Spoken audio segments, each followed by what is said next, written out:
Hi అండి, one more mini vlog. ఏంటి గిన్నెలు డబ్బాలు చూపిస్తుంది అనుకుంటున్నారా? ఇది ఉగాదికి ముందు ఇల్లు సర్దిన వీడియో. ఇల్లు సర్దామని చెప్పి అప్పుడు వీడియో తీస్తున్నాను.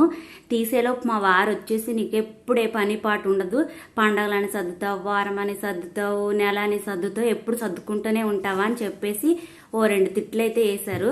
సరే ఈయన తిడతారు అని చెప్పేసి ఆ రోజు సర్దకుండా నెక్స్ట్ డే సర్దాను. నెక్స్ట్ డే సర్దితే మా బాబు ఇంక సర్దనియ్యాడు. ఇంకా వీళ్ళిద్దరితో కూడా నాకు పని అవ్వదులే అని చెప్పేసి వీళ్ళిద్దరు పడుకున్నాక సర్దుకుందాం అని చెప్పి వెయిట్ చేస్తే వీళ్ళు ఎప్పుడు పడుకుంటారు? నైట్ 12 అయితే కానీ పడుకోరు. ఆ అర్ధరాత్రి 12:30 అప్పుడు ఇల్లు అయితే సర్దాను.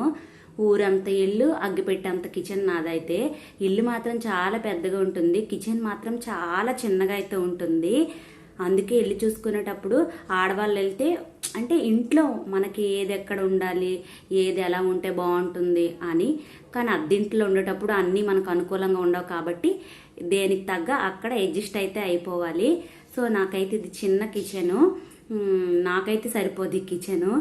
ఏమేమి అవసరమో అవన్నీ కూడా ఇక్కడ పెట్టుకుంటాను. అవసరం లేనివన్నీ కూడా స్టోర్ రూమ్ ఉంటుంది, అందులోనే పెట్టేస్తాను. నేనైతే ఇలా కబోర్డులో పేపర్లు అయితే మాత్రం 15 డేస్కి లేదా 1 మంత్కి అయితే చేంజ్ చేసుకుంటాను.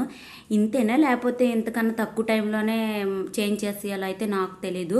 ఇది వరకు బాబు లేనప్పుడు అయితే వీక్లీ అయితే చేంజ్ చేసేదాన్ని. ఇప్పుడు బాగానే ఉన్నాయి కదా, అండ్ బాబు చిన్నోడు, పని పెంచుకోవడం ఎందుకు అని చెప్పేసి నీట్గా ఉంటున్నాయని చెప్పి 15 డేస్కి లేదా మంత్లీ అయితే ఇలా పేపర్స్ చేంజ్ చేసేస్తాను. మీలో ఎంతమంది ఇలాగ అర్ధరాత్రి అయితే ఇల్లు సర్దుకుంటారు? మా ఆయన ఉన్న మా బాబున్న నాకు ఇల్లు సర్దడం అయితే అవ్వదు.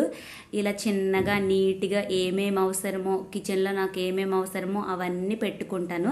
ఇలా పెట్టుకుంటే వంట ఏదైనా చేయమనగానే టక్కని చేసేయచ్చు అనమాట. ఇంకా బాగా సర్దేనా? మీకు నచ్చిందా నేను ఎలా సర్దానో? వీడియో నచ్చినట్టయితే లైక్, షేర్, ఛానల్ని సబ్స్క్రైబ్ చేసుకోండి.